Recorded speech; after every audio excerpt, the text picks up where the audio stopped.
In the land of saints and sinners Finbar ఒక contract killer. అయితే అతను ఒక కిల్లింగ్ తర్వాత ఇక చాలు అనుకొని ఆ జాబ్ ని వదిలేస్తాడు.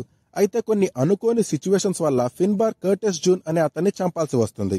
అసలు కర్టిస్ జూన్ ఎవడు, అతన్ని ఫిన్బార్ ఎందుకు చంపాడు అండ్ ఆ తర్వాత స్టోరీ ఏంటనేది ఈ movie basic plot.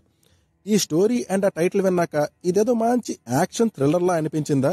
Well you guessed it wrong. ఇది ఒక యాక్షన్ థ్రిల్లర్ అయితే కాదు, కానీ it's an action drama.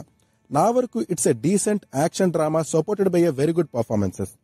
Action drama అన్నాని మంచి యాక్షన్ సీన్స్ ఉంటాయని ఎక్స్పెక్ట్ చేయకండి. అలానే ఈ మూవీ పేసింగ్ చాలా స్లో ఉంటుంది. సో స్లో పేస్డ్ మూవీస్ ని ఇష్టపడని వాళ్ళు ఈ మూవీని లైట్ తీసుకోవచ్చు. స్లో పేస్డ్ యాక్షన్ డ్రామాస్ ని ఇష్టపడే వాళ్ళు అండ్ లియామ్ భయ్యా ఫ్యాన్స్ ఎవరైనా ఉంటే డెఫినెట్లీ ఈ మూవీని ట్రై చేయొచ్చు. మూవీ ఇనీషియల్ ఎస్టాబ్లిష్మెంట్ చూడగానే మనకి ఇది ఒక స్లో పేస్డ్ మూవీ అని అర్థమైపోతుంది. ఆ తర్వాత మెల్లగా ఈ మూవీలో ఉండే మెయిన్ క్యారెక్టర్ అయిన ఫిన్బార్ ని ఎస్టాబ్లిష్ చేస్తూ ఆ క్యారెక్టర్ త్రూ మిగిలిన క్యారెక్టర్స్ ని కూడా ఎలాబరేట్ చేస్తూ ఈ మూవీ మెయిన్ ప్లాట్ ని నరేట్ చేస్తారు. This movie has some really good performances. Liam భయ్యానే కాదు, మిగిలిన సపోర్టింగ్ క్యారెక్టర్స్ పర్ఫార్మెన్సెస్ కూడా బాగుంటాయి. Visuals are very good in this movie. ఈ movie story second world war టైంలో నడుస్తుందనుకుంటా. ఆ టైం లైన్ లో ఉండే విజువల్స్ ని బాగా ప్రెజెంట్ చేశారు.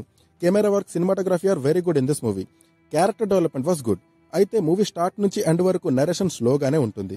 క్లైమాక్స్ లో ఉండే దీపావళి యాక్షన్ సీన్ తప్ప పెద్దగా యాక్షన్ సీన్స్ ఏం ఉండవు. Music was good. So conclusion ఏంటి అంటే లియామ్ భయ్యా పాస్ట్ ఫ్యూ మూవీస్ కంటే ఇది బెటరే.